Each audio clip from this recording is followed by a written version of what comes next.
Amanchi Krishnamohan political future cross roads లో పడింది. ఆ మాజీ ఎమ్మెల్యే పొలిటికల్ స్టెప్స్ పై ఉమ్మడి ప్రకాశం జిల్లాలో ఆసక్తి నెలకొంది. వైసీపీలో తనకు టికెట్ దక్కుతుందని కాన్ఫిడెంట్ గా కనిపించిన ఆయన ఇప్పుడు ఫ్రస్ట్రేషన్ లో పడ్డారట. ఏ పార్టీ తలుపులు తెరుచుకోకపోవడంతో ఇండిపెండెంట్ గా బరిలో దిగాలా లేకపోతే ఈసారికి సైలెంట్ అయిపోదామా అని లెక్కలు వేసుకుంటున్నారట. అసలు ఆమంచికి ఆ పరిస్థితి ఎందుకు వచ్చింది?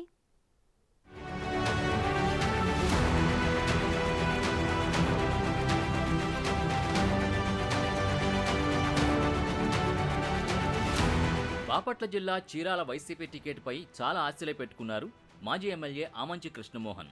వాటిని అడియాసలు చేస్తూ Chirala ticket sitting MLA Karanam Balaram తనయుడు కరణం వెంకటేష్కు కేటాయించారు జగన్. దాంతో ఇప్పుడు పొలిటికల్గా ఎలా మూవ్ అవ్వాలో అర్థం కావట్లేదట ఆమంచికి. ఇటు టీడీపీ జనసేన తలుపులు తెరుచుకునే పరిస్థితి లేకపోవడంతో నవోదయం పార్టీ అధినేతకు దిక్కుతోచడం లేదట. ఇటీవల చంద్రబాబు ఇంకొల్లు సభలో ఆమంచిని ఉద్దేశిస్తూ తీవ్ర కామెంట్స్ చేశారు. ఆమంచి అవినీతి రాక్షసుడని ఫైర్ అయ్యారు. ఇక పవన్ కళ్యాణ్ పై పలు సందర్భాల్లో ఆమంచి ఒక రేంజ్ లో విమర్శలు గుప్పించారు. ఆ క్రమంలో ఆయనకి ఆ రెండు పార్టీలోకి వెళ్లే ఛాన్స్ లేకుండా పోయింది. ఇప్పుడున్న పరిస్థితుల్లో ఆయనకి తన సొంత పార్టీ నవోదయ ఒక్కటే దిక్కుగా కనిపిస్తోంది. 2014లో ఆయన ఆ పార్టీ పేరు చెప్పుకునే ఇండిపెండెంట్ గా గెలిచారు.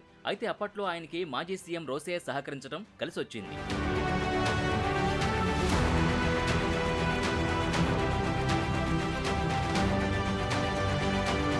గెలిచిన ఏడాది తర్వాత ఆమంచి టీడీపీలో జాయిన్ అయ్యారు. టీడీపీలో మంత్రి పదవి ఆశించి భంగపడ్డ ఆమంచి 2019లో వైసీపీలో చేరి చీరాల నుంచి తిరిగి పోటీ చేసి టీడీపీ అభ్యర్థి కరణం బలరాం చేతిలో ఓడిపోయారు. తర్వాత బలరాం వైసీపీలోకి రావడంతో చీరాల్లో పొలిటికల్ సీన్ పూర్తిగా మారిపోయింది.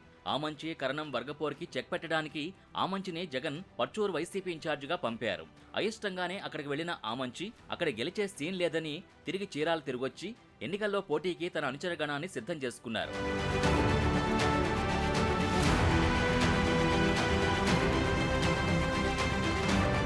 ఇప్పుడు ఏ పార్టీ టికెట్ లేకపోవడంతో ఆమంచి అసలు పోటీలో ఉండాలా లేదా అన్న ఆలోచనలో పడ్డారట. 2014లో ఇండిపెండెంట్గా పోటీ చేసి గెలిచిన నాటి పరిస్థితులు ఇప్పుడు ఆయనకి కనిపించటం లేదట. గ్రౌండ్ లెవెల్ పరిస్థితులపై తన అనుచరులతో చర్చిస్తున్నా క్లారిటీ రావడం లేదట. ఒకవేళ ఆమంచి పోటీలో ఉంటే వైసీపీకే నష్టమన్న అభిప్రాయం వ్యక్తమవుతోంది. చీరాల్లో బీసీల ఓటింగ్ కీలకంగా ఉంటుంది. చేనేతల తర్వాత యాదవులు అత్యధికంగా ఉంటారు.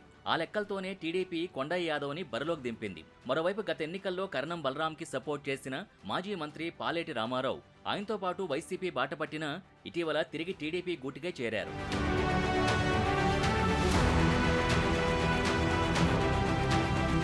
ఇలాంటి పరిస్థితుల్లో ఆమంచి కృష్ణమోహన్ ఇండిపెండెంట్గా బరిలో దిగితే అసలుకే మోసం వస్తుందని వైసీపీ ఆయనకు ఒక బంపర్ ఆఫర్ ఇచ్చిందని అంటున్నారు. అధికారంలోకి రాగానే ఎమ్మెల్సీ పదవితో పాటు కేబినెట్ హోదా కల్పిస్తామని ప్రపోజల్ పెట్టారట వైసీపీ పెద్దలు. అయితే ఆ పార్టీ తిరిగి అధికారంలోకి వస్తుందన్న నమ్మకం లేకో ఇంకేం ఆలోచించారో కానీ ఆమంచి దాన్ని తిరస్కరించారట. అలా ఆమంచి దిక్కులు చూడాల్సి వస్తుంటే మరోవైపు ఆయన సోదరుడికి కూడా పొలిటికల్ ప్లాట్ఫామ్ లేకుండా పోయింది. ఇప్పుడు చీరాల జనసేన ఇన్ఛార్జిగా కొనసాగిన ఆమంచి స్వాములు ఆ సీటు టీడీపీ తీసుకోవడంతో జనసేనకి గుడ్ బై చెప్పేశారు. మొత్తానికి ఆమంచి బ్రదర్స్ పొలిటికల్ ఫ్యూచర్ ప్రశ్నార్థకంగా మారింది ఇప్పుడు.